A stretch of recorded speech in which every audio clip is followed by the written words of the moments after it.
نحمده ونصلي على رسوله الكريم اما بعد فاعوذ بالله من الشيطان الرجيم بسم الله الرحمن الرحيم ولا تقولوا لمن يقتل في سبيل الله اموات بل احياء ولكن لا تشعرون ولنبلونكم بشيء من الخوف والجوع ونقص من الاموال والانفس والثمرات وبشر الصابرين الذين إذا أصابتهم مصيبة قالوا إنا لله وإنا إليه راجعون أولئك عليهم صلوات من ربهم ورحمة وأولئك هم المهتدون صدق الله العظيم رب اشرح لي صدري ويسر لي أمري واحلل عقدة من لساني يفقهوا قولي اللهم ربنا الہمنا رشدنا واعذنا من شرور انفسنا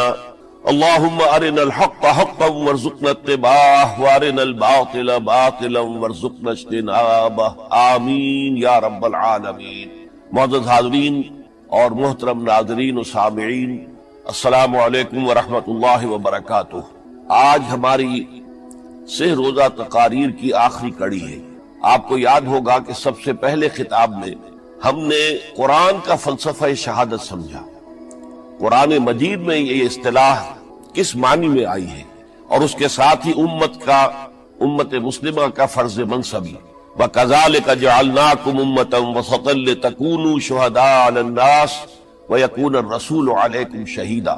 تو اللہ کے دین کو بالفعل قائم کرنے کے لیے، تاکہ نوع انسانی پر ایک ابدی حجت قائم ہو جائے کہ اللہ کا دین قابل عمل ہے، اسے قائم کیا جا سکتا ہے، اور یہ بہترین سماجی نظام ہے، پولیٹیکو سوشو اکنامک سسٹم اس سے بہتر آج تک چشم فلک نے نہیں دیکھا۔ یہ حجت قائم کرنے کے لیے جن حضرات نے اپنی جانوں کا نذرانہ پیش کر دیا، گویا کہ وہ اللہ کے گواہ قرار پائے، ان کے لیے لفظ شہید استعمال کیا گیا۔ دوسرے لیکچر میں آپ کو یاد ہوگا کہ ہم نے یہ بات سمجھنے کی کوشش کی کہ جب اللہ کا دین جزیرہ نماء عرب میں قائم ہو گیا، اور گویا کہ ہم کہہ سکتے ہیں کہ انقلاب محمدی علی صاحب الصلاۃ والسلام کی تکمیل ہو گئی، تو جیسے کہ ہر انقلاب کے ساتھ ہوتا ہے، اس کے بعد کچھ کاؤنٹر ریولوشنری موومنٹ شروع ہوئی۔ چنانچہ سب سے پہلے اندرون ملک عرب جھوٹے نبی کھڑے ہو گئے، نبوت کے جھوٹے دعوے دار، اور بہت سے لوگوں نے حکومت کو زکوٰۃ ادا کرنے سے انکار کر دیا، اور یہ فتنہ اتنا بڑا تھا کہ واقعہ یہ ہے کہ اگر اسے کرش نہ کر دیا جاتا تو انقلاب محمدی علی صاحب الصلاۃ والسلام اسی وقت ناکام ہو جاتا۔ یہ حضرت ابو بکر صدیق رضی اللہ تعالیٰ عنہ کے فضائل کا سب سے درخشاں باب ہے کہ انہوں نے اپنے عزم اور ہمت اور استقلال اور اللہ پر اعتماد، اللہ پر توکل اور بھروسے کے ساتھ ان دونوں فتنوں کو آئرن ہینڈ کے ساتھ کرش کر دیا، اور سال سوا سال ہی میں ان دونوں کاؤنٹر ریولوشنری موومنٹس کو ختم کر کے اس کے بعد انہوں نے جلد ہی اس نظام کا گویا کہ انچارج حضرت عمر رضی اللہ تعالیٰ عنہ کو بنا دیا کہ جو خلیفہ ثانی ہے۔ پھر ہم نے دیکھا کہ حضرت عمر کے زمانے میں رضی اللہ تعالیٰ عنہ توسیع کا جو عمل ہے، توسیع انقلاب محمدی کا عمل بڑی تیز رفتاری کے ساتھ جاری ہوا، فتوحات کا سیلاب آیا، ایران پوری سلطنت تہس نہس ہو کر رہ گئی، اس کے پرچے اڑ گئے، سلطنت روما اپنے تمام شمالی افریقی مقبوضات سے محروم، مغربی ایشیا سے اسے بے دخل کر دیا گیا، صرف وہ یورپ کے اندر محدود ہو کر رہ گئی۔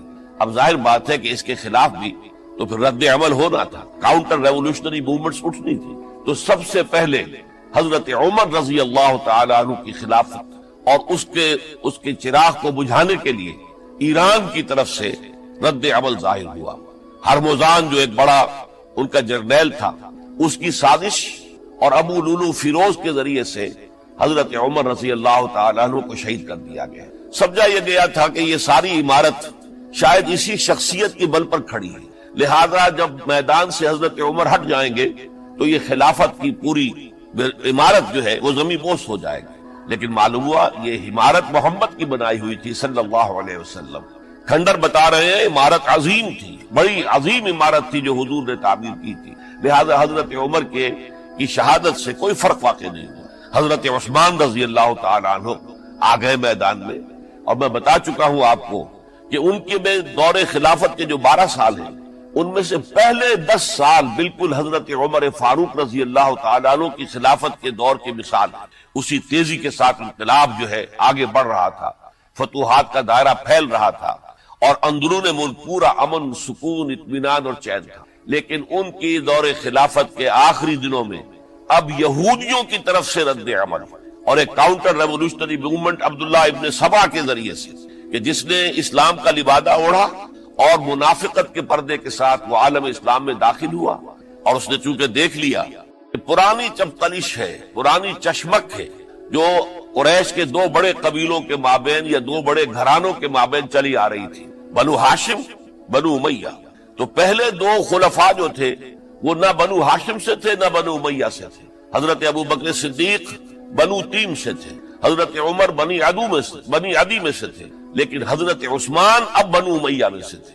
اس کو انہوں نے گویا کہ دکھتی رگ بنا کر پکڑا اور پروپیگنڈا شروع کیا کہ خلافت تو بنو ہاشم کا حق ہے، کیونکہ حضور ہاشمی تھے صلی اللہ علیہ وسلم. تو گویا کہ عثمان غاصب ہیں رضی اللہ تعالی عنہ، بلکہ ان سے دونوں پہلو جو تھے حضرت عمر اور حضرت ابو بکر وہ بھی غاصب ہیں. اس کے ساتھ ہی فتنے کی مختلف شکلیں انہوں نے شروع کی. یہ الفتنۃ الکبریٰ کہلاتا ہے ہماری تاریخ میں، عظیم ترین فتنہ، جس کے نتیجے میں حضرت عثمان رضی اللہ تعالیٰ عنہ شہید ہو گئے. اور ان کی شہادت کے بعد اگرچہ خلافت حضرت علی رضی اللہ تعالیٰ عنہ کے ہاتھ میں آئی، لیکن یہ کہ باہمی خانہ جنگی کا وہ سلسلہ شروع ہوا جو حضرت علی کے دور خلافت جو 5 سالوں پر مشتمل ہے، اس کے دوران مسلسل خانہ جنگی رہی. ایک طرف شیعان علی تھے، دوسری طرف شیعان عثمان آ گئے، جو حضرت عثمان رضی اللہ تعالیٰ عنہ کے قتل کے قصاص کے مطالبے کو لے کر سامنے آئے. جنگ جمل ہوئی، ایک رات میں 10,000 مسلمان شہید ہوئے. جنگ صفین میں 74,000 مسلمان شہید ہوئے. جنگ نہروان میں پھر 4,000 مسلمان شہید ہوئے. یہ شہادتیں جو چل رہی تھی، یہ کس لیے چل رہی تھی کہ جو بھی عمارت خلافت کی قائم ہوئی تھی اب اسے قائم رکھا جائے. اغیار کی طرف سے جو سازشیں ہو رہی ہیں، جو حملے ہو رہے ہیں، اسے ختم کرنے کے لیے ان کا مقابلہ کیا جائے. تو یہ اور اس کا یہ دور ختم ہوتا ہے حضرت علی کی شہادت پر رضی اللہ تعالی عنہ. اور یہ بات نوٹ کر لیجئے کہ حضرت علی کو شہید کرنے والے وہ خارجی تھے. عبد الرحمن ابن ملجم خارجی طبقے سے تعلق رکھتا تھا، جو پہلے حضرت علی کے لشکر کے شامل تھے، لیکن جب حضرت علی نے رضی اللہ تعالی عنہ تحکیم اور ثالثی کی تجویز قبول کر دی تو وہ ناراض ہو گئے کہ اللہ تعالیٰ ہی ہے حاکم اور حکم، ان الحکم الا للہ. یہ انسانوں کو حکم کیوں بنا لیا گیا؟ اور اس میں اتنی شدت اختیار کی کہ وہ علیحدہ ہو گئے. اسی لیے انہیں خوارج کہا گیا. انہوں نے رائے یہ قائم کر دی جو مسلمان کبھی کوئی گناہ کبیرہ کا ارتکاب کرے گا وہ کافر قرار پائے گا. جب کافر ہوگا تو گویا کہ مرتد ہے تو واجب القتل، اس کا مال، اس کی عزت سب مباح ہے. یہ ہمارا سب سے پہلا گمراہ ترین فرقہ تھا. انہی میں سے 3 افراد نے بیٹھ کر اسکیم بنائی کہ یہ 3 افراد ایسے ہیں کہ جن کو اگر میدان سے ہٹا دیا جائے تو شاید مسلمانوں کی باہمی خانہ جنگی ختم ہو جائے اور مسلمان پھر کسی ایک خلیفہ پر راضی ہو جائے. اور یہ تینوں کافر ہیں، معاذ اللہ ثم معاذ اللہ. حضرت علی کافر ہیں، ان کو قتل کرنے کی ذمہ داری عبد الرحمن ابن ملجم نے لی. حضرت معاویہ قاتل ہے، ان کے لیے کسی اور کو اسائن کیا گیا. عمرو بن العاص قاسم ہیں، ان کے لیے کسی اور کو اسائنمنٹ دی گئی. ہوا یہ کہ حضرت عمرو بن العاص وہ تو اس روز فجر کی نماز میں آئے نہیں، ان کی جگہ جو امام تھا وہ شہید کر دیا گیا. حضرت معاویہ رضی اللہ تعالی عنہ ان پر وار اوچھا پڑا، زخمی تو ہوئے لیکن یہ کہ پھر تندرست ہو گئے. حضرت علی رضی اللہ تعالی عنہ پر بہت کاری وار ہوا اور حضرت علی رضی اللہ تعالی عنہ کی شہادت سن 35 ہجری میں ہو گئی. یہ جو خلافت راشدہ کا اختتام یا تو سن 35 ہجری میں حضرت علی کی شہادت سے سمجھا جائے گا، یا میری ذاتی رائے ہے کہ نہیں، اس میں حضرت حسن کا دور خلافت بھی شامل ہونا چاہیے. حضرت حسن کو کسی نے نامزد نہیں کیا تھا، نہ انہوں نے اپنی امیدواری کے ساتھ اپنے طاقت کے بل پر خلافت حاصل کی تھی، بلکہ حضرت علی سے جب یہ کہا گیا تھا کہ کیا ہم آپ کے بیٹے حسن کے ہاتھ پر بیعت کر لیں، تو انہوں نے فرمایا تھا کہ میں نہ تمہیں روکتا ہوں نہ حکم دیتا ہوں، یہ تمہارا معاملہ ہے، تم جسے مناسب سمجھو اس کے ہاتھ پر بیعت کر لو. حضرت حسن رضی اللہ تعالیٰ عنہ نے جن کے ہاتھ پر جو بیعت ہوئی، اب معاملہ یہ ہو گیا کہ امیر معاویہ رضی اللہ تعالیٰ عنہ وہ ایک لشکر لے کر شام سے چلے، حضرت حسن 50,000 آدمیوں کے ساتھ ادھر سے نکلے، لیکن یہ ہے کہ انہیں محسوس ہو گیا تھا کہ میرے ساتھیوں میں ایسا فسادی عنصر بھی موجود ہے جو عبداللہ ابن سبا کے ساتھیوں میں سے، کہ وہ کسی اچھے کام کو پسند نہیں کرتا، لہذا انہوں نے پھر صلح کی پیشکش کی، حضرت معاویہ کو پیغام بھیجا کہ میں مصالحت چاہتا ہوں، بتائیے شرائط کیا ہے۔ حضرت معاویہ نے بلینک پیپر بھیج دیا، سادہ کاغذ، کہ آپ جو شرائط چاہیں اس پر لکھ دیں، وہ مجھے قبول ہو۔ حضرت حسن نے رضی اللہ تعالیٰ عنہ شرائط لکھ دی، حضرت معاویہ نے قبول کر لی، تو حضرت حسن دستبردار ہو گئے خلافت کے دعوے سے، اور اس کے بعد پھر حضرت امیر معاویہ کی خلافت کی بیعت کی گئی۔ اس سے پہلے انہوں نے خلافت کی بیعت نہیں لی۔ یہ ہے سن 41 ہجری، اور اسے عام الجماع کہا جاتا ہے، یعنی یہ اختتام ہے مسلمانوں کی خانہ جنگی کے دور کا۔ پھر جمعیت ایک ہو گئی، پھر عالم اسلام متحد ہو گیا، اب پورا کا پورا عالم اسلام حضرت امیر معاویہ کی زیر خلافت۔ اور حضرت امیر معاویہ کون ہے؟ وہ خود ایک صحابی رسول ہے، جلیل القدر صحابی رسول ہے، اور آپ کو میں نے کل بھی بتایا تھا کہ حضرت معاویہ رضی اللہ تعالیٰ عنہ کی ایک ہمشیرہ ام حبیبہ رضی اللہ تعالیٰ عنہ حضور کے ازواج مطہرات میں سے ہیں، تو حضور کے گویا کے برادر نسبت ہی ہوئے۔ جو چند لوگ جو وحی کے لکھنے پر جو کاتبین وحی جو حضور نے مقرر کیے تھے، ان میں سے ایک حضرت معاویہ بھی ہے۔ پھر حضرت معاویہ کے لیے حضور کی دعا ہمیں ملتی ہے، اللہم اجعلہ ہادیا مہدیا، اے اللہ اسے ہادی ہدایت دینے والا بنا دے، اور مہدی بنا دے جو ہدایت یافتہ ہو۔ تو یہ ان کی شان ہے۔ اور پھر یہ کہ ان کے زمانے میں جب عالم اسلام متحد ہو گیا، داخلی خلفشار ختم ہو گیا، تو فتوحات کا سلسلہ بھی دوبارہ جاری ہو گیا۔ حضرت علی رضی اللہ تعالیٰ عنہ کے 5 سالہ دور خلافت میں کوئی توسیع نہیں ہو سکی تھی دارالاسلام کی، کوئی مزید علاقے جو ہیں سلطنت اسلامی میں شامل نہیں کیے جا سکے تھے، اس لیے کہ سارا معاملہ تو داخلی خلفشار کا تھا۔ جو خانہ جنگی ہو رہی تھی، ایک دوسرے کی تیروں اور تلواروں اور نیزوں سے 1 لاکھ کے قریب مسلمان ختم ہو گئے تھے، تو اندر سے گویا کہ موشن ٹوٹ گیا اس سیلاب کا۔ تو سیلاب پھر دوبارہ جب امت جمع ہو گئی عام الجماع کے بعد، تو حضرت معاویہ رضی اللہ تعالیٰ عنہ ان کا دور خلافت اب 20 برس ہے، اندازہ کیجیے، یہ پورے 20 برس کوئی اندرونی خلفشار نہیں ہوا، کوئی جھگڑا نہیں ہوا، کوئی فساد نہیں ہوا، بلکہ جو فتوحات کا دائرہ تھا شروع ہو گیا۔ مکران اور سندھ کے علاقے فتح ہوئے، کابل اور یہ افغانستان کا علاقہ فتح ہوا، ترکستان کے علاقوں کے اندر پیش قدمی ہوئی۔ ادھر یہ کہ قیصر سلطنت روما کا اس کے مرکزی شہر قسطنطنیہ پر حملہ کیا گیا، جس کے لیے کہ حضور کی حدیث موجود تھی پیشن گوئی کے طور پر، اول جیش یغزو مدینۃ القیصر مغفورون لہم، حضور نے فرمایا تھا کہ جو پہلا لشکر قیصر کے شہر پر حملہ کرے گا تو وہ سب کے سب وہ مغفرت پا جائیں گے، اللہ تعالیٰ ان کی مغفرت فرما دیں گے۔ اگرچہ کامیابی نہیں ہوئی، لیکن اس پیشن گوئی کی وجہ سے آپ کو معلوم ہے کہ حضرت ایوب رضی اللہ تعالی عنہ ان کو بھی اس پیشن گوئی کی وجہ سے، حالانکہ 90 برس سے اوپر عمر تھی، لیکن وہ بھی کہا انہوں نے کہ میں بھی اس میں جانا چاہتا ہوں، چنانچہ اس لشکر میں گئے، وہی فوت ہوئے۔ بہرحال یہ سارے کارنامے اپنی جگہ پر، امن و امان اپنی جگہ پر، اس کے باوجود اہل سنت والجماعت حضرت معاویہ کے دور خلافت کو خلافت راشدہ میں شامل نہیں سمجھتے۔ اس کی وجہ کیا ہے؟ خلافت راشدہ کی شرط اولین قرآن مجید کے حکم کے مطابق امرہم شورا بینہم، مسلمانوں کے باہمی معاملات باہمی مشورے سے طے پاتے ہیں۔ حضرت ابوبکر صدیق رضی اللہ تعالیٰ عنہ سقیفہ بنی سعدہ کے اندر مشورے کے بعد ان کو منتخب کیا گیا اور ان کے ہاتھ میں بیعت ہوئی۔ حضرت عمر رضی اللہ تعالیٰ عنہ کو حضرت ابوبکر نے مسلمانوں سے مشورہ کر کے پھر نامزد کی۔ حضرت عثمان کے لیے حضرت عمر رضی اللہ تعالیٰ عنہ نے اپنے جانشین کے لیے 6 افراد پر مشتمل کمیٹی بنا دی، جو بڑے سے بڑے جو اصحاب جو جن کے بارے میں کہا گیا ہے کہ جن کو دنیا ہی میں بشارت دے دی گئی تھی، جو عشرہ مبشرہ میں سے جو باقی تھے، ان کے اوپر مشتمل کمیٹی بنا دی کہ آپ لوگ طے کر لیں اور اپنے کسی ایک پر جمع ہو جائیں۔ اس اعتبار سے حضرت علی کے ہاتھ پر بھی جو بیعت ہوئی ہے تو وہ اہل مدینہ کے دباؤ پر ہوئی ہے، ان کے مطالبے پر ہوئی ہے۔ حضرت علی خود جو ہے وہ خلافت کے مدعی نہیں تھے، بلکہ انکار کرتے رہے، چونکہ فتنے کا دور تھا۔ حضرت عثمان شہید ہوئے تھے، مسلمانوں کے دل زخمی تھے، اس حالت میں وہ سمجھتے تھے کہ اگر میں یہ خلافت جو ہے اپنے ہاتھ میں لے لوں گا تو ہو سکتا ہے کہ اس کا حق ادا نہ کر سکوں، لیکن یہ کہ جب انہوں نے دیکھا کوئی اور بھی تیار نہیں، طلحہ بھی تیار نہیں، زبیر بھی تیار نہیں، تو آخر مسلمانوں کو بغیر امارت کے چھوڑا تو نہیں جا سکتا، تو حضرت علی نے وہ قبول کر لیا۔ حضرت حسن کے بارے میں بتا چکا ہوں کہ ان کے بارے میں لوگوں نے کہا تو حضرت علی نے فرمایا میں نہ حکم دیتا ہوں نہ روکتا ہوں، لیکن حضرت امیر معاویہ رضی اللہ تعالیٰ عنہ صحابی بھی ہے، حضور کے قرابت دار بھی ہے، کاتبین وحی میں سے بھی ہے، پھر ان کا دور حکومت امن، سکون، اطمینان ہر طرح سے جو ہے 20 برس تک کوئی داخلی خلفشات نہیں ہوا، کوئی فساد نہیں ہوا، کوئی باہمی جنگ و جدل نہیں ہوا، بلکہ فتوحات کا دائرہ آگے بڑھا۔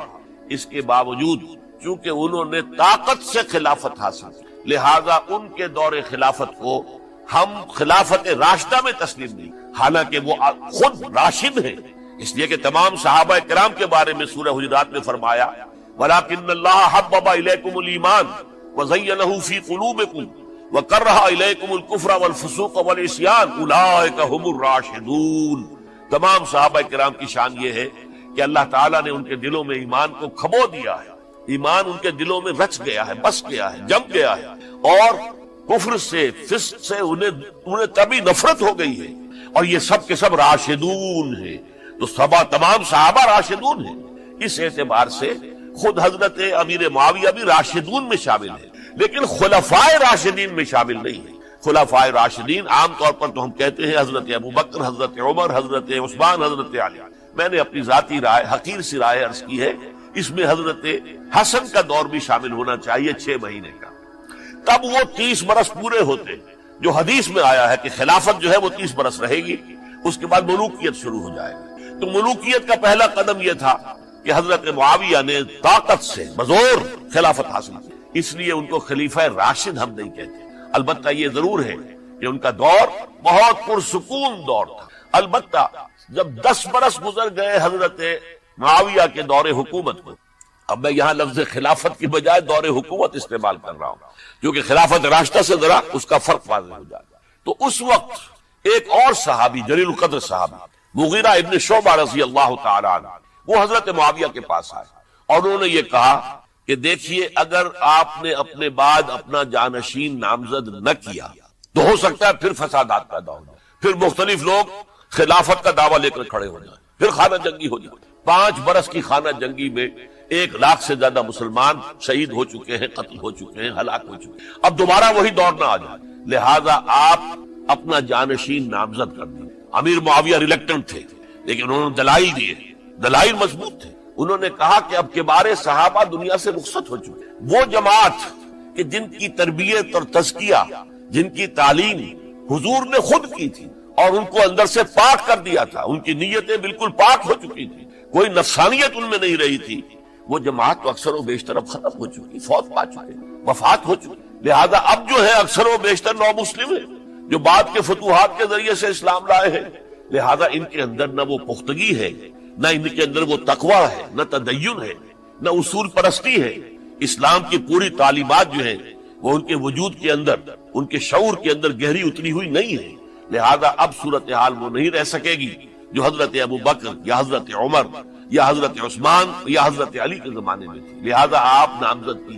یہ بھی بتا دوں کہ مغیرہ ابن شعبہ کون تھے رضی اللہ تعالیٰ عنہ۔ نمبر 1 یہ کہ یہ اصحاب شجرہ میں شامل ہیں، جن 1400 یا 1800 افراد نے حضور سے بیعت کی تھی صلح حدیبیہ سے متصل القبر، اس درخت کے نیچے بیٹھ کر جس کے بارے میں سورہ فتح میں فرمایا گیا کہ لقد رضی اللہ عن المؤمنین اذ یبایعونک تحت الشجرہ، اللہ ان تمام اہل ایمان سے راضی ہو گیا جو ہے نبی صلی اللہ علیہ وسلم آپ کے دست مبارک پر بیعت کر رہے تھے اس درخت کے نیچے، ان میں سے موجود، ان میں یہ مغیرہ ابن شعبہ ہے۔ پھر مغیرہ ابن شعبہ وہ ہے کہ حضرت علی اور امیر معاویہ ان کے درمیان جو خانہ جنگی ہوئی اس میں ہمیشہ حضرت علی کے ساتھ رہے، حضرت علی کے ہی وہ سپورٹر تھے، ان کے ساتھ تھے۔ اس پہلو سے اچھی طرح سمجھ لیجئے کہ یہ نہیں ہے کہ وہ در حقیقت کو پہلے سے وہ امیر معاویہ کے ساتھی تھے، نہیں، لیکن اب جو صورتحال وہ دیکھ رہے تھے، جہاں دیدہ انسان تھے، بہت بڑے سیاستدان تھے، جانتے تھے حالات کو، حالات کے نفس پر ان کا ہاتھ تھا، لہذا انہوں نے یہ مشورہ دیا اور پھر امیر معاویہ نے اس مشورے کو قبول کر اور یزید کی ولی عہدی کا اعلان کر دیا۔ یہ بالکل مڈل ہے حضرت امیر معاویہ کے دور خلافت کا درمیان. یہ 10 سال جب ہو گئے تھے حضرت امیر معاویہ کی خلافت کو یا حکومت کو، تب یہ معاملہ پیش آیا. اور یزید کے ہاتھ پر یہ بیعت ولی عہدی تمام جو بھی مختلف گورنرز تھے ان کے ذریعے سے کہہ دیا گیا اپنے اپنے علاقے کے لوگوں سے بیعت لے لو. یہ بیعت عام طور پر لوگوں نے کر لی. البتہ 5 شخصیتیں جو بہت نمایاں تھیں انہوں نے اس بیعت سے انکار کیا. ان میں کون تھے ذرا نوٹ کیجئے.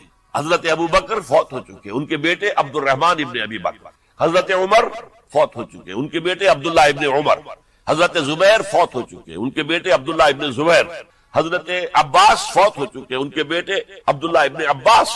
حضرت علی شہید ہو چکے، ان کے بیٹے حسین ابن علی رضی اللہ تعالی عنہم اجمعین. یہ 5 جو امت کے بہت بڑے 5 افراد کے گویا کے وہ چشم و چراغ تھے ان گھرانوں کے، انہوں نے انکار کیا. اور ان میں خاص طور پر عبد الرحمن ابن ابی بکر نے یہ جملہ کہا کہ تم چاہتے ہو کہ قیصر و کسریٰ کی سنت پر عمل کرو کہ باپ کے بعد بیٹا حاکم بن جائے. یعنی ایک قدم تو خلافت کا نظام پہلے ہی نیچے اتر چکا. مشاورت سے تو حضرت امیر معاویہ کا بھی جو نسب ہوا ہے وہ مشاورت سے نہیں ہوا. ایک درجے میں وہ جو اللہ تعالیٰ کے رسول نے عمارت بنائی تھی شاندار، اس خلافت کا جو سیاسی نظام تھا اس میں ایک تو کڑی آ چکی زوال کی کہ ایک شخص نے طاقت کے ذریعے سے خلافت حاصل.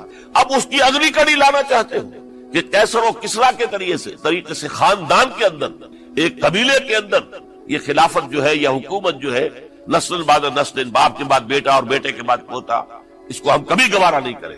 حضرت امیر معاویہ بہت دانشمند انسان تھے. انہوں نے ان 5 حضرات پر کوئی تشدد نہیں، کوئی جبر نہیں، بلکہ رہنے دیا. ٹھیک ہے یہ بیعت نہیں کر رہے، ابھی تو بیعت ولی عہدی ہے، کوئی حرج نہیں. لہذا کوئی جھگڑا، کوئی اس وجہ سے کوئی فساد، اس بنا پر کوئی جنگ نہیں. 10 سال گزر گئے، یعنی 10 سال تک یزید ولی عہد رہا ہے. 10 سال تک. اور اس سوائے ان 5 بڑی شخصیتوں کے جو پوری امت تھی، عوام الناس تھے، ان سب نے اسے قبول کیا. یہ صورتحال اب جب پیدا ہوئی جب حضرت امیر معاویہ کا انتقال ہوا، یہ سن 60 ہجری ہے. اب سوال پیدا ہوا کہ وہ ولی عہدی کی بیعت اب بیعت خلافت میں منتقل ہو جائے گا. لہذا پھر یہ ہوا کہ سب لوگوں سے، سب گورنروں کو لکھ دیا گیا تمام صوبوں کے اندر کہ اپنے اپنے لوگوں سے بیعت لے لو. ظاہر بات ہے کہ وہاں کوئی ریفرنڈم نہیں ہوتا تھا، کوئی ووٹ نہیں ہوتے تھے کہ اس کی پرچیاں ڈالی جا رہی ہوں، ایک شخص سے رائے لینا نہیں ہوتی تھی، بلکہ اس وقت کی جمہوریت یہ تھی اور شورائیت یہ تھی کہ ڈیفرنٹ کلینز ہیں، ڈیفرنٹ فیملیز ہیں، ڈیفرنٹ ٹرائبز ہیں، ان کے سردار، ان کے بڑے لوگ، ان کے اہم لوگ بیعت کر لیں تو گویا کہ سب کی بیعت ہو گئی. وہ ایک قبائلی نظام تھا اور اس میں یہ نہیں تھا نظام کے ووٹ بنے ہوئے ہوں اور اس کی پرچیاں ڈالی جا رہی ہوں. تو تمام عالم اسلام نے گویا کہ بیعت قبول کر لی اب یزید کی بحیثیت خلیفہ. اب وہ جو 5 آدمی تھے ان میں سے ایک فوت ہو چکے تھے، حضرت عبد الرحمن ابن ابی بکر رضی اللہ تعالی عنہما، دونوں فوت ہو گئے، لیکن باقی 4 رہ گئے. ان 4 کو نوٹ کیجئے، اور یہ بڑا سینسٹیو ایشو ہے جس پر میں اب گفتگو کر رہا ہوں. ان 4 میں کون ہیں؟ عبداللہ ابن عباس، عمر میں سب سے بڑے وہ ہیں، اور ان کی شان یہ ہے کہ انہیں حبر الامہ کہا گیا ہے، امت کے سب سے بڑے عالم، اور قرآن مجید کے وہ سب سے پہلے مفسر ہیں. اصل جو جتنی بھی تفسیری روایات ہمیں ملتی ہے حضرت عبداللہ ابن عباس کے شاگردوں سے، تابعین سے، لہذا ان کا بہت اونچا مقام. حضرت عبداللہ ابن عمر، ان کا مقام بھی آپ کو معلوم ہے، حدیثوں کی کتنی بڑی تعداد ہے جو عبداللہ ابن عمر سے مروی ہے، اور اس کو سلسلۃ الذہب کی پہلی کڑی کہا جاتا ہے. روایت حدیث میں جو سنہری زنجیر ہے اس کا آغاز حضرت عبداللہ ابن عمر ہے. ایک طرف یہ دونوں ہو گئے، ان دونوں کی رائے کیا ہوئی؟ اگرچہ کام غلط ہوا ہے، یہ اس طریقے سے قیصر و کسریٰ کی روایت پر عمل کرنا غلط، لیکن یہ اتنی بڑی غلطی نہیں ہے کہ اس کی وجہ سے باہمی جنگ و جدال ہو، خوریزی ہو، ایک دوسرے کی گردنیں کاٹی جائیں اور فتنہ و فساد پیدا کر دیا جائے. لہذا انہوں نے یزید کی بیعت کر لی. 2 حضرات رہ گئے، یہ نسبتاً نوجوان ہیں. ان دونوں کی پیدائش ہجرت کے بعد ہوئی ہے. ہجرت کے بعد پہلا بچہ جو مہاجرین میں پیدا ہوا ہے وہ عبداللہ ابن زبیر ہے. بلکہ کچھ عرصے تک مہاجرین میں جب کوئی پیدائش نہیں ہوئی تو وہ مکے مدینہ کے منافقین نے کہنا شروع کر دیا تھا کہ یہ یہاں کے کمزور ہو گئے، نامرد ہو گئے، ان کی اولاد اب چلے گی نہیں. تو عبداللہ ابن زبیر جب پیدا ہوئے، اور آپ کو معلوم ہونا چاہیے وہ حضرت ابوبکر صدیق کے نواسے ہیں، حضرت عائشہ صدیقہ کی ہمشیرہ حضرت اسماء کے بیٹے ہیں. عبداللہ ابن زبیر، اور زبیر بہت شجاع، بہت ہی بہادر انسان تھا، تو عبداللہ ابن زبیر کے اندر بھی وہی کیفیات تھی۔ انہوں نے کہا نہیں، اس غلطی کو ہم برداشت نہیں کریں گے، خون ریزی ہوتی ہے تو ہو، لیکن ہم اسلامی نظام کو نیچے اترتا ہوا نہیں دیکھ سکتے۔ جیسے کبھی حضرت ابو بکر نے فرمایا تھا ایبدل الدین وانا حی، کیا دین میں ترمیم اور تنسیخ کر دی جائے گی، دین کو بدل دیا جائے گا، دین میں تحریف کر دی جائے گی جبکہ میں ابھی زندہ ہوں، میں جیتے جی یہ نہیں ہونے دوں گا۔ حضرت عبداللہ ابن زبیر کی یہ رائے ہوئی، وی ہیو ٹو چیلنج، ہم مقابلہ کریں گے، ہم اسے پیسیولی قبول نہیں کریں۔ انہوں نے بیعت سے انکار کیا اور مدینہ چھوڑ کر مکے جا کر حرم کے اندر پناہ گزین ہو گئے۔ یہی معاملہ حضرت حسین ابن علی رضی اللہ تعالی عنہما کا تھا، وہ بھی نہایت شجاع، نہایت جری، نہایت بہادر۔ انہوں نے بھی کہا کہ یہ غلط قیصر و کسریٰ کی روایت جو شروع ہو رہی ہے، اسے ہم نے ریزسٹ کرنا ہے اور اسے ہم آگے نہیں چلنا۔ ان پر بھی جب دباؤ ڈالا گیا کہ بیعت کرو تو وہ کچھ وقت مان کر کہ دیکھیے میں ایسا شخص نہیں ہوں کہ تنہائی میں علیحدہ کمرے میں بیٹھ کر بیعت کروں، جب عمومی بیعت لوگے تم سب سے تو میں بھی آ جاؤں گا، اس وقت لوگ فیصلہ کریں گے۔ تو بس اس وجہ سے پھر وہ گورنر جو تھا اس وقت مدینے کا، اس سے اجازت لے کر آ گئے اور راتوں رات وہاں سے نکل کر وہ بھی مکے پہنچ۔ تو اب یہ چار جو ہیں دو گروہوں میں تقسیم ہو گئے، 2+2۔ دو کی رائے یہ ہوئی کہ بات غلط ہے، لیکن اس کی بنا پر خون ریزی، جنگ و جدال، جنگ آپس میں خون ریزی کرنا یہ صحیح نہیں، بلکہ مصلحت اس میں ہے کہ اس کو قبول کرنا۔ پھر اللہ تعالیٰ کو بہتر حالات پیدا کرے گا اس کے ذریعے سے، تعلیم کے ذریعے، تلقین کے ذریعے سے، جیسے نبی اکرم صلی اللہ علیہ وسلم نے اتنا عظیم انقلاب برپا کیا تھا۔ ہم کوشش کریں گے کہ نظام حکومت کی اصلاح ہو جائے، لیکن اس وقت اگر ہم اڑ گئے تو پھر گویا کہ خون ریزی اور فساد اور باہمی جو جنگ ہے وہ شروع ہو جائے گا۔ اور دو حضرات کی رائے ہوئی کہ نہیں، ہمیں ہر صورت میں ریزسٹ کرنا ہے، خون ریزی ہوتی ہے تو ہو، ہمیں جانیں دینی پڑتی ہے تو دیں گے، ہم شہادت قبول کریں گے، لیکن اس غلطی کو قبول نہیں کر سکتے۔ تو میں اس کے لیے عرض کر رہا ہوں، یہ تیسری شہادتوں کا جو دور شروع ہوا ہے، پہلا شہادتوں کا دور حضور کا دور، دین کو قائم کرنے کی جد و جہد میں جنہوں نے جانے دی۔ دوسرا دور اس دین کے خلاف جو کاؤنٹر ریولوشنری موومنٹس آئی ہیں ان کو رفع کرنے کے لیے جانے دینا۔ ہزاروں صحابہ کی جانیں اس میں بھی گئی ہیں، وہ سیلمہ ابن کذاب ہو یا مانعین زکوٰۃ ہو، ان کے خلاف جو جہاد ہوا۔ پھر ظاہر بات ہے کہ حضرت عثمان رضی اللہ تعالیٰ عنہ کے بعد جو فساد ہوا، وہ شہادتیں کیا تھی؟ اس دین کے نظام کو قائم رکھنے کے لیے، انٹیکٹ رہے، دشمن اس کے اندر رکھنے ڈالنے میں کامیاب نہ ہو۔ اب تیسرا دور وہ آ رہا ہے کہ جبکہ داخلی طور پر اس نظام خلافت کے اندر زوال شروع ہو رہا ہے، اس زوال کو روکنے کے لیے کہ وہ اپنی اصل جو خلافت کا نظام اللہ نے اور اس کے رسول نے دیا ہے اس کی بنیاد پر قائم رہے، لہذا ہم ریزسٹ کریں گے اس تبدیلی کو اور میدان میں آ کر مقابلہ کریں۔ یہ حضرت عبداللہ ابن زبیر رضی اللہ تعالی عنہما اور حسین ابن علی رضی اللہ تعالی عنہما، اب ان دونوں میں ایک اختلاف ہے۔ حضرت عبداللہ ابن زبیر کی رائے یہ تھی کہ یہ مکہ ہے، یہ اللہ کا گھر ہے، یہ حرم ہے، اور یہاں کے لوگ بہت سے برے اثرات سے ابھی تک بچے ہوئے ہیں، پاک ہیں، لہذا ہمیں یہاں رہنا چاہیے۔ اس کو مرکز بنا کر ظاہر بات ہے اسی مکے سے محمد الرسول اللہ صلی اللہ علیہ وسلم نے دعوت شروع کی تھی، وہیں سے وہ پھیل کر جو ہے ایک عظیم انقلاب کی شکل اس نے اختیار کی تھی، ایک عظیم مملکت جو ہے حضور چھوڑ کر گئے تھے۔ تو ہمیں مکے میں رہ کر ہی اپنی تحریک شروع کرنی چاہیے، لیکن ادھر حضرت علی کے پاس پیغام آ رہے تھے کوفے سے، کوفہ چونکہ حضرت حسین کے پاس پیغام آ رہے تھے کوفے سے، چونکہ کوفے کو حضرت علی نے دارالخلافہ بنا لیا تھا، اور وہاں سمجھا جاتا تھا کہ حضرت علی کے ہمدرد اور حضرت شیعان علی جنہیں ہم کہیں، ان کے ساتھی، ہم خیال یہ لوگ ہیں کثرت کے ساتھ، اور وہاں سے اب خطوط کا تانتا شروع ہو گیا، آپ یہاں آئیے، ہم بےتاب ہیں، آپ کا استقبال کریں گے، آپ کے ہاتھ پر بیعت کریں گے، تاکہ یہ جو قیصر و کسریٰ کی سنت شروع ہو رہی ہے اس کو روکا جا سکے۔ وہ تانتا بنا ہوا ہے خطوط کا۔ تو حضرت حسین رضی اللہ تعالیٰ عنہ نے فیصلہ کر لیا کہ میں کوفے جاؤں گا۔ حضرت زبیر روکتے رہ گئے کہ نہیں، کوفیوں پر اعتماد نہ کی، یہ زبانی کلامی ساتھ دیتے ہیں، جب ڈنڈا چلتا ہے تو پھر یہ ہٹ جاتے ہیں میدان سے، ان پر اعتماد نہ کریں آپ، لہذا یہی مکے میں رہیے اور ہم دونوں مل کر ایک بڑی طاقت بن جائے گا، اور یہ مکہ جو ہے ہمارے لیے حصار ہے، یہ ہمارے لیے پناہ گاہ ہے، یہاں سے اس دعوت کا آغاز کیا جائے۔ اب یہ افسوس ہے، اس سے اللہ کی مشیت سمجھا جائے، اللہ کی مرضی ہے، جو کچھ ہوتا ہے وہ تو بے اذن رب ہوتا ہے. اللہ اپنی مصلحتوں سے ہم سے زیادہ واقف ہے، ہم تو نہیں سمجھ سکتے. حضرت حسین نے فیصلہ کیا اور ڈٹ گئے اس فیصلے کہ میں کوفے جاؤں گا. اب یہ بھی بات قرآن مجید میں آیا ہے، حضور سے خطاب کر کے فرمایا گیا فَإِذَا عَزَمْتَ فَتَوَكَّلْ عَلَى اللَّهِ. جب ایک مرتبہ آپ ایک ارادہ کر لیں تو پھر اللہ پر توکل کی. پھر یہ نہیں کہ کبھی آگے کبھی پیچھے جاؤں یا نہ جاؤں، یہ نہیں، یہ تردد یہ نہیں، بلکہ یہ کہ فیصلہ کر کے ڈٹ جائیے. اس لیے کہ جو بھی نتیجہ ہے وہ تو اللہ کے ہاتھ میں ہے، لہذا اللہ پر توکل کیجیے. فَإِذَا عَزَمْتَ فَتَوَكَّلْ عَلَى اللَّهِ. لہذا سب نے سمجھایا حضرت حسین کو کہ آپ کوفے نہ جائیں. سمجھانے والوں میں حضرت عمر بھی تھے رضی اللہ، حضرت عبداللہ ابن عمر بھی تھے رضی اللہ تعالی عنہ. اگرچہ کوئی قرابت داری جو ہے قریبی نہیں تھی، لیکن بہرحال امت کی ایک شخصیت، عظیم شخصیت تھے. سمجھانے میں سب سے زیادہ زور صرف کیا ہے حضرت عبداللہ ابن عباس نے رضی اللہ تعالی عنہ. اور حضرت عبداللہ ابن عباس کون ہے؟ ایک رشتے سے حضرت حسین کے چچا ہیں، ایک رشتے سے حضرت حسین کے نانا ہیں. کیوں؟ حضرت علی اور حضرت عبداللہ ابن عباس چچا زاد بھائی ہیں. عباس کے بیٹے، ابو طالب کے بیٹے، عباس اور ابو طالب بھائی ہیں. تو یہ فرسٹ کزن تھے حضرت علی اور عبداللہ ابن عباس رضی اللہ تعالی عنہ. لہذا انہوں نے جب کہا تو گویا کہ ایک چچا، ایک بزرگ سمجھا رہا.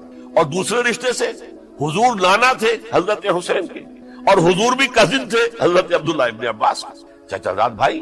اس حوالے سے سمجھ لیجئے کہ حضور کے کزن نانا کے درجے میں آ گئے. تو یہ دو رشتے تھے حضرت عبداللہ ابن عباس کے، اور انہوں نے بڑی الہا زاری کے ساتھ، بڑی اپنے مقام سے نیچے اتر کر خوشامد کی ہے.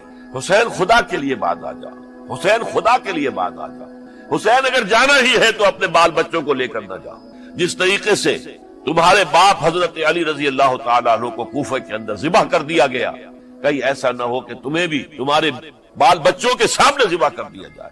باس آ جاؤ. لیکن حضرت حسین، اب اللہ کی طرف سے ان کے دل میں ایک ارادہ پختہ ہو چکا تھا، اور انہوں نے حضرت مسلم بن عقیل کو بھیجا تھا کہ جاؤ میری طرف سے کوفے والوں سے بیعت لے اور پھر مجھے اطلاع دو.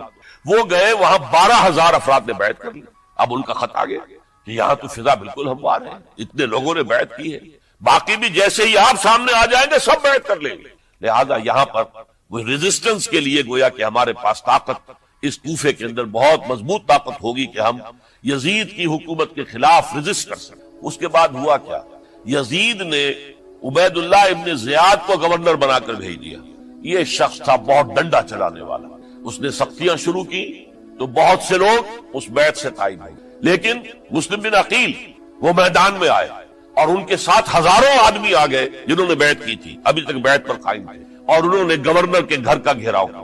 گورنر کے ساتھ 30-40 آدمی تھے کوئی، وہ چھتوں پر چڑھ گئے، وہاں سے پتھراؤ کیا، اور وہاں سے جو 30-40 آدمی کوفے کے تھے ان سے کہا تم اپنے اپنے لوگوں کو کہو کہ چلے جائیں واپس یہاں سے. انہوں نے اوپر سے کہنا شروع کیا، ڈرایا، بہت خوفناک نتیجہ نکلے گا، اب عبید اللہ ابن زیاد تم سب کو ہلاک کر دے گا. ایک ایک کر کے بھیڑ چھٹتی چلی گئی اور صرف چند افراد رہے، اور اس کے نتیجے میں حضرت مسلم بن عقیل شہید کر دی. بلکہ ایک شخص حامی نے انہیں پناہ دی تھی کوفے میں، ان کو بھی قتل کر دیا گیا، شہید کر دیا. اس پر یہ ہے کہ انہوں نے ایک شخص کے ذریعے سے پیغام دیا قتل کیے جانے سے پہلے کہ دیکھو میرا تو وقت آ گیا ہے، میں تو اب قتل ہو جاؤں گا، شہید کر دیا جاؤں گا، تو میرا پیغام حسین تک پہنچا دو رضی اللہ تعالی عنہ کہ یہاں یہ بغاوت ہو گئی. لوگوں نے، کوفیوں نے، الکوفی لا یوفی، کوفی جو ہے وہ پورا نہیں کرتا اپنے عہد کو اور وفا کو. اس کا ایک ثبوت ہمیں مل گیا ہے، یہ سب کے سب منحرف ہو گئے بیعت سے. آپ جہاں تک آ گئے وہاں سے واپس چلے جائیں. جب حضرت حسین کے پاس یہ پیغام پہنچا اور انہوں نے ارادہ کیا کہ ٹھیک ہے یہ تو حالات بدل گئے، لہذا واپس چلنا چاہیے. شاید عبداللہ ابن زبیر کی رائے ہی صحیح ہے، ہمیں مکے ہی میں بیٹھ کر کام کرنا چاہیے. لیکن اب جو ہے عرب کا ایک خاص مزاج ہے. حضرت مسلم بن عقیل کے بیٹے آڑے آ گئے، اب ہم اپنے باپ کے خون کا قصاص لیے بغیر نہیں جائیں گے. اور حضرت حسین رضی اللہ تعالیٰ عنہ بامروت انسان، شریف النفس انسان، کیسے ممکن تھا غیرت مند غیور انسان وہ کیسے ان کی بات کو رد کر دے. لہذا اچھا چلو چلتے ہیں کوفے کی طرف. آگے بڑھتے چلے گئے، کربلا میں پہنچ گئے. جو کچھ وہاں ہوا ہے پھر آپ کو معلوم ہے. اس میں یہ بات ہے پہلے 1000 کا لشکر بھیجا تھا عبید اللہ ابن زیاد نے، اس پر حضرت حسین رضی اللہ تعالیٰ عنہ نے جو باتیں کہیں وہ کچھ اثر انداز ہو گئے. ان کا افسر جو تھا حر بن یزید تمیمی، وہ بعد میں حضرت حسین کا حامی ہو گیا اور حضرت حسین کے ساتھ ہی اس کو بھی شہادت نصیب. پھر دوسرے کو بھیجا عمرو ابن سعد.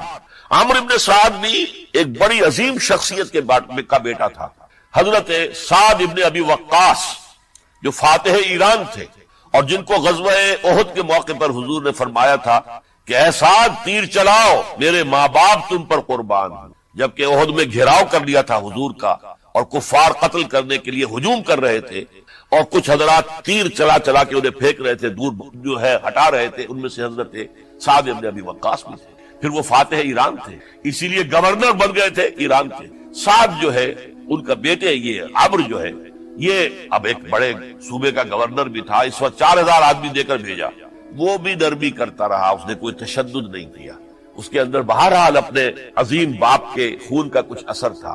لیکن یہ کہ پھر ابن زیاد کو اطلاع مل گئی کہ عمرو ابن سعد جو ہے وہ تو لے تو لال کر رہا ہے، حملہ نہیں کر رہا، قتل نہیں کر رہا، بلکہ یہ کہ وہ تو اس راستہ بھی دینے کے لیے تیار ہے کہ نہ مدینے کی طرف جائیے اور نہ آپ مکے کی طرف جائیے، نہ کوفے کی طرف جائیے، بلکہ آپ چاہے تو دمشق چلے جائیں، یزید سے اپنا معاملہ کریں. اس پر ابن زیاد نے پھر وہاں سے خط لکھا ہے، میں نے تمہیں اس کام کے لیے بھیجا تھا، میں نے تمہیں حکم دیا تھا حسین سے میری بیعت لو، یعنی میری بیعت کے ذریعے یزید کی بیعت لو اور اسے پکڑ کر لا کر میرے سامنے پیش کرو. لہذا پھر اس نے ایک بہت خوخار شخص کو زیادہ فوج دے کر بھیجا ہے اور وہ جو ہے اس نے آ کر جو ہے شمر میں پھر اس نے فیصلہ کن معاملہ کیا. حضرت حسین رضی اللہ تعالیٰ عنہ نے ان دنوں میں جو وہاں گزرے جتنے بھی کوفی آئے ہوئے تھے نا، اکثر و بیشتر تو کوفے کے لوگ تھے، ان سے کہا کہ میں خود نہیں آیا، تم نے مجھے بلایا تھا. اے فلاں ابن فلاں کیا تم نے مجھے خط نہیں لکھا تھا کہ آؤ؟ اے فلاں ابن فلاں کیا تم نے مجھے پیغام نہیں بھیجا تھا کہ یہاں تشریف لائیے؟ اور دیکھو میرے پاس تمہارے خطوط موجود. وہ ایک تھیلا جس میں کہ خطوط ہے وہ بھی لا کے میدان میں رکھ دیا. یہ حضرت حسین رضی اللہ تعالیٰ عنہ کی شرافت اور اپنی صاف دلی. کوئی اس کے اندر عیاری نہیں تھی ان کے اندر، معاذ اللہ ثم معاذ اللہ. لیکن یہ کہ اس کا نتیجہ اچھا نہیں نکلا. نتیجہ کیا نکلا؟ اب انہیں پتا چل گیا کوفیوں کو اگر اب حسین زندہ دمشق پہنچ گئے یزید کے پاس تو یہ ہم سب کا بھاڑا پھوڑ دیں گے، ہماری شامت آ جائے گی. لہذا اب تو کسی صورت انہیں زندہ نہیں رہنے. ایک بڑا اہم واقعہ نوٹ کر لیجیے، اس لیے کہ حضرت حسین نے ایک ایک کا نام لے کر اے فلاں ابن فلاں، اے فلاں ابن فلاں، اے فلاں ابن فلاں، کیا تم نے خط نہیں لکھا تھا؟ کیا تمہارا پیغام نہیں تھا؟ اب انہوں نے دیکھا کہ یہ بھانڈا اگر یزید کے ہاں جا کر پھوڑ دیا گیا تو پھر ہماری خیر نہیں ہوگی. یہی وجہ ہے حضرت حسین کو شہید کرنے کے بعد یہ نوٹ کر لیجئے 72 آدمی تھے کل جس کو کہلے لشکر حضرت حسین کا رضی اللہ تعالیٰ. ان میں سے 20 خاندان بنی ہاشم کے چشم و چراغ. وہ بڑی بہادری سے لڑے، بڑی بہادری سے لڑے، ایک ایک نے لڑ کر جان دی. بہت سو کو مارا. یقاتلون فی سبیل اللہ فیقتلون ویقتلون. قتل کر بھی رہے تھے، قتل ہو بھی رہے تھے، ایک ایک کر کے قتل ہو رہے تھے، شہید ہو رہے تھے. 20 جو ہے خاندان بنی ہاشم میں سے شہید ہوئے ہیں. حضرت حسین رضی اللہ تعالیٰ عنہ کا ایک بہت ہی انفنٹ چھوٹا بچہ وہ بھی شہید ہے. باقی سب مرد، تمام مرد سوائے ایک حضرت حسین کے بیٹے حضرت علی بن حسین زین العابدین کہلائے بعد میں. وہ بیمار تھے، وہ جنگ میں حصہ نہیں لے سکتے تھے، وہ بچ گئے صرف. اچھا حضرت حسین شہید ہو گئے. یہ ہے 10 محرم الحرام سن 61 ہجری. کیا مطلب ہے؟ حضور کے انتقال کے ٹھیک 50 برس بعد سن 11 ہجری میں حضور کا انتقال اور سن 61 ہجری میں حضور کے نواسے اور جن کے بارے میں حضور نے فرمایا سیدہ شباب اہل الجنہ حضرت حسین شہید کر. اور اس کے بعد اس لشکر نے خیموں کو آگ لگا دی. یہاں نکتہ سمجھ لیجیے آگ کیوں لگائی. انہیں معلوم تھا ہمارے خلاف ڈاکومنٹری پروف موجود ہے وہاں پر، وہ ہمارے خطوط کے تھیلے وہاں موجود ہیں، اگر وہ باقی رہ گئے تو ہماری شامت آ جائے گی، ہمیں کون بچائے گا. ورنہ ظاہر بات ہے کہ اگر تو وہ دشمنی کے انداز میں بات ہوتی تو خواتین کی بھی بے حرمتی کی گئی ہوتی، لیکن نہیں، کسی نے. ظاہر بات ہے کہ خانوادہ نبوت کی کسی خاتون کی بے حرمتی نہیں کی، قطعاً نہیں کی، قطعاً نہیں کی، قطعاً نہیں کی. لیکن خیمے جلانا ان کی ضرورت تھی تاکہ وہ ریکارڈ جو ہے ان کا وہ تلف ہو جائے، سارے خطوط جو ہے وہ جل جائیں تاکہ ان کے خلاف ثبوت باقی نہ رہے. یہ عظیم سانحہ کربلا ہے.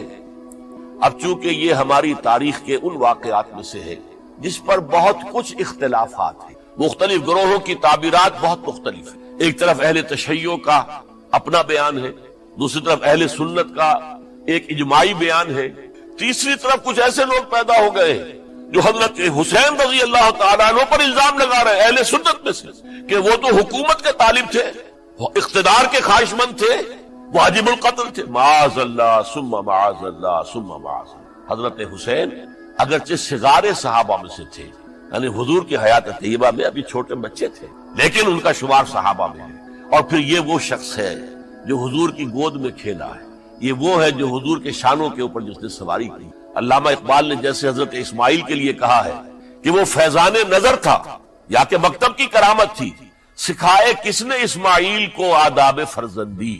ظاہر بات ہے حضرت اسماعیل کسی اسکول اور مدرسے دارالعلوم میں پڑھے نہیں تھے کہ وہاں پتہ چلتا کہ والد کا حق کیا ہے۔ یہ فیضان نصر تھا، ابراہیم کی نگاہ کا یہ فیضان تھا کہ بیٹے کے اندر وہ جذبہ پیدا ہوا کہ یا ابت افعل ما تؤمر، ابا جان جو خواب آپ دیکھ رہے ہیں اور جو حکم آپ کو اس خواب کے ذریعے مل رہا آپ کر گزریے، ستجدنی انشاءاللہ من الصابرین۔ تو اسماعیل کا معاملہ اگر یہ تھا فیضان نظر سے، تو حضرت اسماعیل کو حضرت ابراہیم کے پاس زیادہ رہے بھی نہیں، وہ تو مکے میں رہے۔ حضرت عثمان جو حضرت ابراہیم تو شام میں رہتے تھے، کبھی کبھی آ جاتے تھے، اس سے زیادہ معاملہ نہیں تھا۔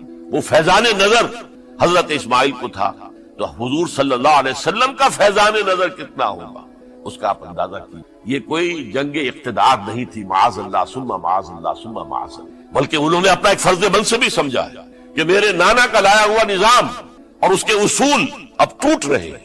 جیسے حضرت ابو بکر کا قول میں نے آج بھی آپ کو سنایا، ایبدل الدین وانا حی، کیا دین میں ترمیم اور تنسیخ کی جائے گی، دین کی باتوں کو بدل دیا جائے گا جبکہ میں ابھی زندہ ہوں۔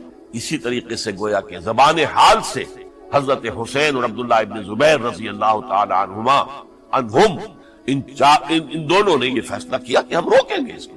آپ اختلاف کر سکتے ہیں کہ حضرت حسین کی رائے صحیح تھی یا حضرت عبداللہ ابن عباس کی رائے صحیح تھی، یہ کہہ سکتے ہیں آپ، لیکن کسی کی نیت پر حملہ نہیں کر سکتے۔ اسی طریقے سے بعض لوگ جو ہے حضرت عبداللہ ابن عباس، عبداللہ ابن عمر، ان کی نیتوں پر حملہ کرتے، ان کو تو یزید نے دولت سے خرید لیا تھا، معاذ اللہ ثم معاذ اللہ ثم معاذ اللہ۔ یہ دونوں جلیل القدر صحابہ ہیں، یہ تو صغار صحابہ میں سے نہیں ہے، یہ جوان تھے پورے حضور کے زمانے میں، جنگوں میں حصہ لیا ہے۔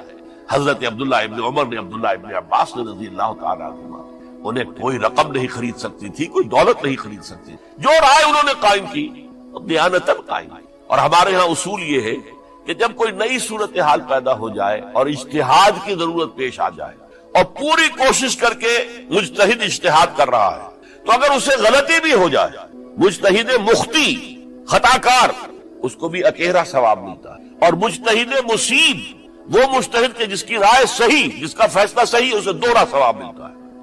تو ان کے مابین ایک اختلاف رائے کا ہوا، اجتہاد کا۔ آیا یہ غلطی اتنی بڑی ہے کہ امت میں تفرقہ پیدا کیا جائے، امن و امان کو برباد کیا جائے، خوریزی کا بازار گرم کیا جائے، یا نہیں؟ دو کی رائے یہ ہوئی، ان کی مخلصانہ رائے تھی، ان کی دیانت دارانہ رائے تھی، ہم ان کی نیت پر حملہ نہیں کر سکتے، آپ اختلاف کرنا چاہیں تو۔ اسی طرح حضرت عبداللہ ابن زبیر اور حضرت حسین ابن علی رضی اللہ تعالی عنہ، ظاہر بات ہے کہ ان کا بھی ایک اجتہادی رائے تھی کہ نہیں، یہ دین کے نظام کے اندر بہت بڑا رکھنا پڑ رہا ہے، یہ تو اب قیصر و کسریٰ کی سنت شروع ہو رہی ہے، یہ اسلام کے دین کے اوپر طریقہ نہیں، عمل نہیں ہو رہا ہے، تو ہم اسے اپنی جانوں کا نذرانہ دے کر بھی اسے روکیں گے، روکنے کی کوشش کریں گے، رکے نہ رکے ہم اپنی جانیں دے دیں۔ یہ بھی دیانت دارانہ رائے تھی، مخلصانہ رائے تھی، ان کی نیت پر کوئی حملہ کم سے کم اہل سنت والجماعت میں سے کسی شخص کو حق نہیں ہے، اس لیے کہ اہل سنت والجماعت کا کہنا یہ ہے الصحابۃ کلھم عدول، صحابہ جتنے بھی ہیں وہ سب کے سب عدول ہیں، ان میں بدنیتی نہیں آ سکتی، خطا ہو سکتی۔ اہل سنت کے نزدیک معصومیت خاصہ نبوت ہے، نبوت ختم ہو گئی محمد رسول اللہ صلی اللہ علیہ وسلم پر، آپ کے بعد معصوم کوئی نہیں، ابو بکر بھی معصوم نہیں، عمر بھی معصوم نہیں، عثمان بھی معصوم نہیں، علی بھی معصوم نہیں رضی اللہ تعالیٰ عنہ اجمعین۔ تو معصوم کون ہوگا؟ عبداللہ ابن عباس بھی معصوم نہیں، عبداللہ ابن زبیر بھی جو ہے معصوم نہیں، حسین ابن علی بھی معصوم نہیں، اسی طریقے سے عبداللہ ابن عمر، عبداللہ ابن زبیر کوئی معصوم نہیں۔ انہوں نے اپنی رائے قائم کی ہے، اس پر عمل کیا ہے دیانت دارانہ سنسیریٹی کے ساتھ، اور ان کے لیے اللہ تعالیٰ کے ہاں ہر طرح کا اجر و ثواب ہے، سب کے لیے۔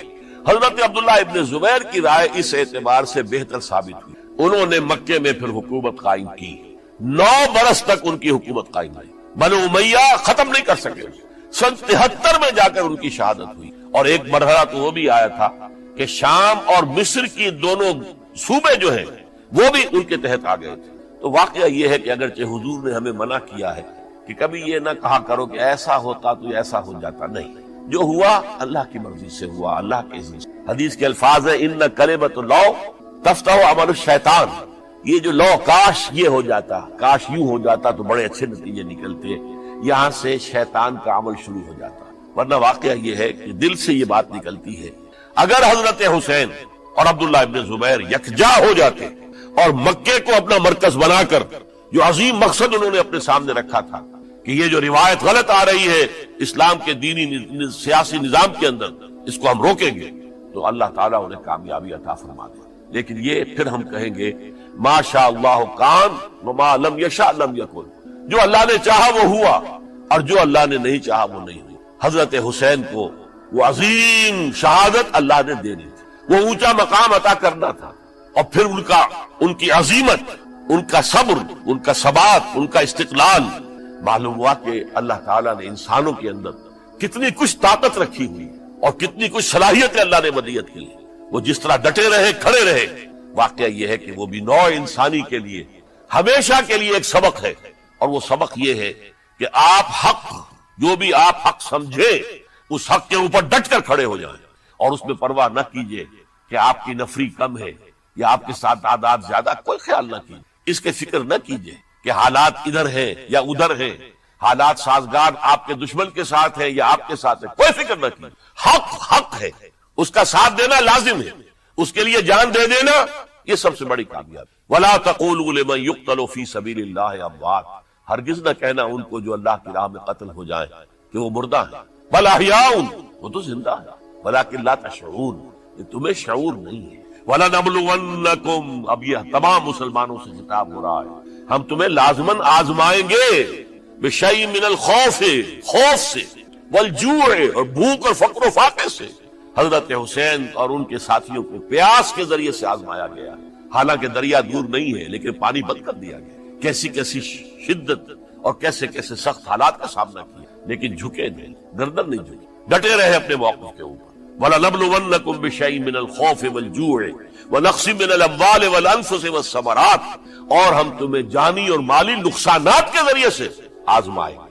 وَبَشِّرِ الصَّابِرِينَ، اور اے نبی بشارت دے دیجئے صبر کرنے والوں، الَّذِينَ إِذَا أَصَابَتْهُمْ مُصِيبَةٌ، وہ کہ جن کو اگر کوئی مصیبت آئے، ان پر نازل ہو جائے، قالوا، تو وہ کہیں گے اِنَّا لِلَّهِ وَإِنَّا إِلَيْهِ رَاجِعُونَ، ہم اللہ ہی کے ہیں، اللہ ہی کی طرف ہمیں لوٹ جانا ہے۔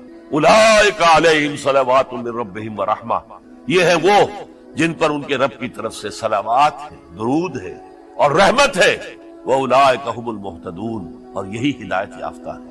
اللہم ربنا اجعلنا منہم، اللہم ربنا اجعلنا منہم، میرے اور آپ کے لیے سبق یہ ہے، صرف حضرت حسین کا کوئی دن بنا لینا یہ نہیں، ٹھیک ہے یاد تازہ کیجئے، بہت اچھی بات ہے، لیکن اس کا نتیجہ یہ نکلنا چاہیے کہ اگر حضرت حسین نے اپنی ہی نہیں، اپنے خاندان کی، اپنے اعزاء و اقربا کی، اپنے ساتھیوں کی جانوں کی قربانی پیش کر دی حق کے لیے، تو ہمیں بھی فیصلہ اور سبق یہ لینا چاہیے کہ ہمیں حق کا ساتھ دینا ہے، ہرچہ بعد چاہے اس کے نتائج کچھ بھی نہیں۔ اقول قولی ھذا واستغفر اللہ لی ولکم ولسائر المسلمین۔